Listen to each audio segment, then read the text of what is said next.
All right, co-main event. Ciryl Gane makes his return. We got a big boy fight here. Heavyweights, 6-0, undefeated. Training partner of Francis Ngannou taking on Ante Delija, who is 17-3. Ciryl Gane, a submission wizard, right? Like, this guy does not move like a heavyweight. He's another one of these ones. Incredibly athletic, fast, nice kicking game, really sharp boxing. His last fight with Tanner Boser was really fun to watch, watching him play the outside and piece him up and stuff like that. He likes to throw these knees to stop takedown, his opponent's takedowns and stuff like that, keep him at range. He can level change whenever he really wants to. Now he's taking on Ante, who trains with Rakic, it looks like, over there under Mirko Krokop. Heavy hands. This dude is one of these heavyweights, classic heavyweight. He relies on his power, but he's got that wrestling offense. He's a mauler, man. He'll put you up against the fence, suck your hips out, take you down. And when he's on top of you, he is heavy. He's got some vicious ground and pound on him. This is a spot where, geez, I feel like the experience needs to factor maybe a little bit more. I like Ciryl Gane. I think he should win this fight, but I would not be shocked if Ante comes in here and gives him some problems. He's going to be the most physical heavyweight that Ciryl has fought to this point, I think. And I think there's something to be said for that. Now, I think Ciryl can get bailed out on his striking. He'll be able to play the outside. I think he'll be the crisper, cleaner striker from the outside and just kind of piece him up over the course of the fight. But if they get into grappling exchanges, I think Ante might actually have the advantage here. What do you think? Minus 600 for somebody that's 6-0. Say what you 6-0? want about Ciryl Gane and him being the next big thing and all this type of stuff. Sure, the guy moves great. His in and out striking is really good. You don't see anybody moving like this type of heavyweight. Tanner Bozer's a close one, but this guy's even better. You know what I mean? Tanner Bozer moves well, but Ciryl Gane moves a little bit better with a little bit more pop on his shots. The one issue that I have with Gane here is we haven't really seen anybody threaten him from the grappling perspective. We haven't seen anybody even go for a takedown. There's one guy that went for one takedown, and his name is Rafael Pessoa. I mean, like, what the hell? Ante Delija, I believe his name is. I like the fact that he goes for the grappling, he goes for the wrestling, and he's a big dude. He's 6'5". He has a huge size, not even an advantage, but he just has that positive of that strength to be that big, to be that strong, to possibly push Gane up against the cage, drag this fight to the ground. And you started this breakdown off with saying that Ciryl Gane is a submission wizard. He does that from on top. What does he do off of his back, though? Exactly. That's my question. That's the question I want to see answered here, because that could be his kryptonite. Who knows what he looks like off of his back? You know what I mean? And Ante is like the perfect person to put him on his back and make him work and answer those questions for us. I like what I've seen from him. You know what I mean? I for a plus.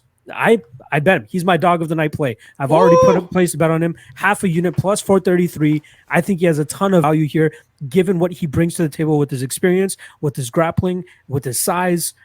I think he could give Gane problems here, and I think people are just writing this off as a win for Gane. Absolutely. Just because it's a UFC newcomer, and Gane has been going out there and starching guys. Yeah, his win over Tanner Bozer was great and all, but Tanner Bozer plays the same game as Gane.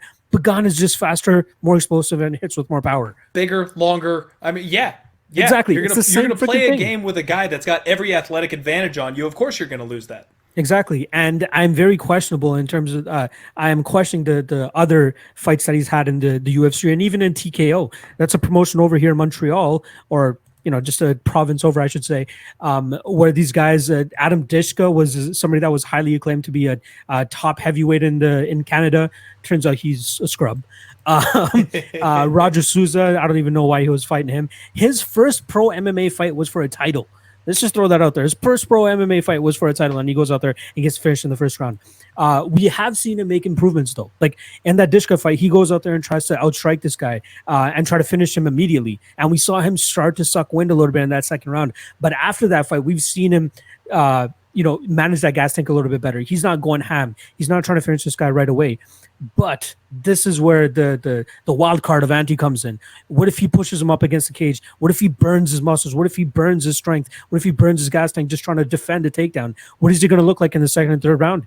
Is he going to be able to move around as well as he does? Is he going to be able to have knockout power? Is he going to be able to have that output to go out there and outstrike a guy like Ante, who's going to be going for the takedown, who's going to be going for the clinch? And he looks quite durable. His last loss, I know you saw it against Marcin Tybura, one of the nastiest leg breaks you'll ever see. He went full Dak Prescott. Exactly. Yeah. Almost threw up in my mouth a little bit. But yeah, no, I love the game that Ante brings here. I think he has a ton of value at plus 433. People need to just you got to look into this before you start parlaying guys who are massive chalk just because they look good in the last fights. It's all about styles. It's all about matchups. And Ante brings a perfect matchup and style for this fight, for this specific matchup. And I think he's going to get the takedowns. Maybe not the first one, maybe not the second one, but it's going to catch up to him. And we've seen him do it over a solid 15 minutes before. So I believe in his gas tank. I believe he will be able to do it. The question is now, what does Gane look like off of his back? And what does he look like dealing with somebody who's going to be continuously trying to take him down? And does his gas tank hold up? I don't think it is. And at plus 433, I'm willing to find out. For sure. Man, I am so right there with you. It's not even funny. I'm sitting back though because money keeps coming in on Ciryl. So as many people that are out there that just keep hammering this line at minus 600, parlaying the shit out of him, I'm just going to wait. If you can give me plus 500, I'll take the shot. I mean, I'm going to take the shot anyway. I'll take the line right now, but I'm going to wait until I start seeing that buyback because I think this is a spot that we've seen time and time again. Khamzat is the only one who is immune to the hype train derailment that we've been seeing so far in 2020, right? Like we've got Maria Agapova who got taken out by someone who looked like they were a mid-tier fighter. You get these undefeated fighters. He's only got 6 fights, man. He's got what? Let's see. He's been to the third round twice, Never. And that's Twice, fine. right. But Yes, Dontel Mays is a bum. And Tanner Boser is exactly the kind of fighter that he should be looking good against. Prior to that, he had less than a full fights experience within those 5 fights that he had, 4 or 5 fights before he got to the UFC. Round 1 finishes left and right. He was just taking out scrubs on the regional scene. This other guy that he's fighting is 17-3. Talk about experience. I mean, I know he's got some people on his record that aren't fantastic, but that is so much more experience. And like you said, I want to see what Ciryl does when he gets his back pushed up against the fence. Instead of being the hunter, when he is not the hammer, I want to see what he looks like when he's the nail. And I think this is the kind of fighter that can do that.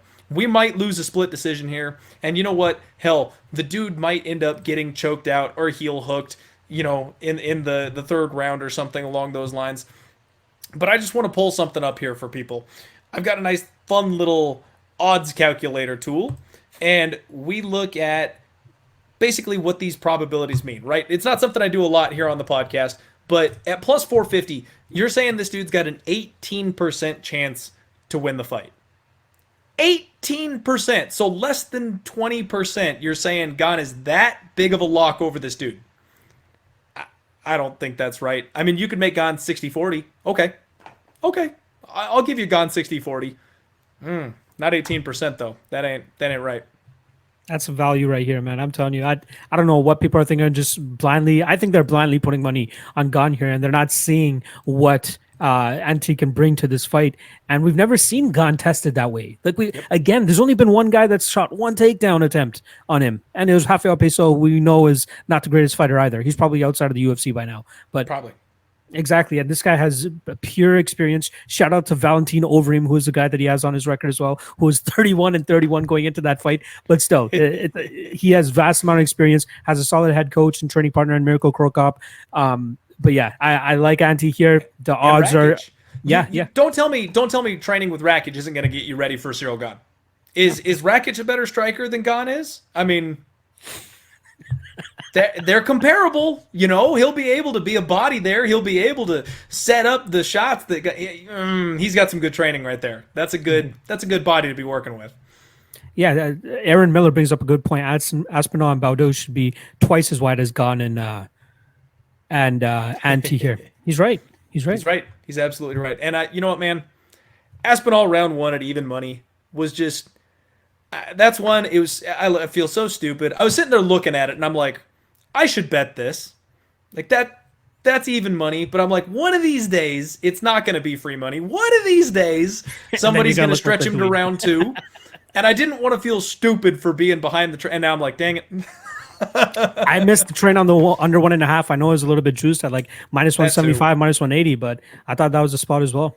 That was a steal, man. I almost parlayed that. I was like, there's no way this fight is going over 1.5. No way. All right, it's main event time, folks. We got 400 live viewers. Thank you all so much for hanging out with us here on the Die Hard MMA podcast. My guy, man, Preet over here, MMA Lock of the Night, hanging out here at odds.com.